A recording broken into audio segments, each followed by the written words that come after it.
భారతదేశం అంతా తిరిగారు, దాదాపుగా భారతదేశం కొన్ని ప్లేస్, కేరళ కొన్ని ప్లేసులు కొన్ని తప్ప దాదాపుగా కలకత్తా, గౌహతి, హరిద్వార్, రిషికేష్, ఢిల్లీ, వైష్ణవి, కాశ్మీర్ ఒక్క ప్లేస్ కాదు, ప్రతి చోట చేసే భాగ్యం కలిగింది.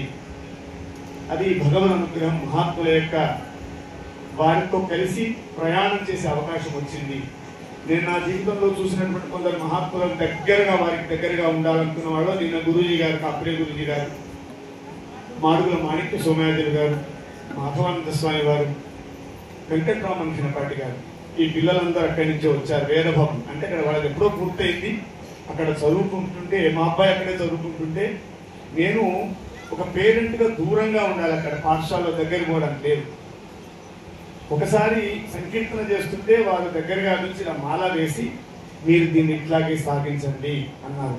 ఒక పెద్ద ఘనపాటి, ఒక సంరక్షణ ఘనపాటి, ఇక అంతకు మించి ఏం కావాలి. ఆ తర్వాత ఈ మధ్య కాలంలో పోయిన నెలలనే కాశీకి వెళ్ళాను. విధుశేఖర భారతి మహాస్వామి వారు, శృంగేరి స్వామి వారు, వారు సాయంకాలం వేళ 9:30కు చంద్రమౌళి ఈశ్వర అర్చన చేస్తుంటారు.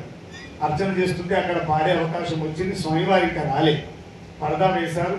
నేను పాడుతుంటే మధ్యలో వచ్చారు. వారు వచ్చినప్పుడు అందరూ తక్కువ లేచిన పడాలి, ఎవరు అందరు స్పీకర్ వారు పెద్దవారు కదా. నేను కూడా ఆగి ఆపగా వెంటనే మీరు నడిపించండి అన్నారు. ఆయన ఆనందం అయిపోయింది. మళ్ళీ మధ్యలో పూజ అవుతుంది. పూజ అవుతుంటే మంత్రాలు చెప్తున్నారు. అయంపూర్వ అనేటువంటి ఒక మంత్రాన్ని ఘనపరచ చెప్తున్నారు. అది అయిపోగా ఆపేసి మళ్ళీ మీరు మొదలు పెట్టుకున్నారు. హారతిస్తుంటే అక్కడ మంత్రం చెప్తారు.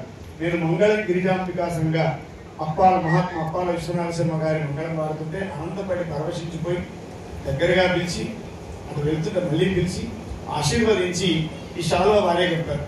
ఇది శృంగేరి శాలువా, ఇది వచ్చిందంటే పెద్ద అవార్డు, ఇంకేం అంతకంటే ఏం కావాలి. అటువంటి యోగ్యత భగవంతుడు ఇచ్చాడు. స్థాయి లేదు, యజ్ఞం చేయించే శక్తి కూడా లేదు నిజానికి. కానీ పెద్దవాళ్ళ ద్వారా తిరిగి తిరిగి తిరిగి తిరిగి చిన్నప్పుడు 25 ఏళ్ల నుండి తిరగడం ద్వారా కొంత విషయ పరిజ్ఞానం అయింది. ఒకసారి అమెరికా వెళ్లాల్సి వచ్చినప్పుడు కాప్రే గురుజీ నేను వచ్చాను, ఆయనతో వెళ్ళాను. చాలా మంది వేద పండితులు లిస్టు పెట్టుకున్నారు, 200 మంది. నేను వస్తా అని. గురువు గారు నా పేరు ఫస్ట్ రాశారు. నేను అన్నా, వీరంతా వేద పండితులు గురుజీ, నా పేరు ఎందుకు పెట్టారంటే మీకేం తెలుస్తుందో తెలియదో నాకు తెలియదా అన్నాడు ఆయన. ఇక నేను చూసుకుంటూ అంటే పెద్దవాళ్ళ యొక్క అనుగ్రహం అట్లా ఉంటుంది. అటువంటి ఈ యజ్ఞం చక్కగా అద్భుతంగా సాగుతుంది. ఎన్నో చూశాను కనుక ఇది కూడా చెప్పాలని చెప్తున్నాను.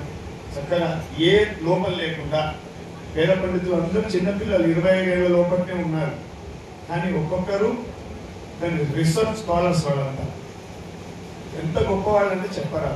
ఒక ప్రేమతో వచ్చారు అందరు. గోరెలు పనులు ఉన్నాయి అక్కడ, ఎన్ని డబ్బులు ఇచ్చినా కూడా సరిపోవు. అయినా రమ్మని అన్న మేము వస్తాం, మా ఊళ్ళో అవుతుంది, మేము వస్తాం. ఇంకా 50 మంది ఉన్నారు, వద్దామంటుంది.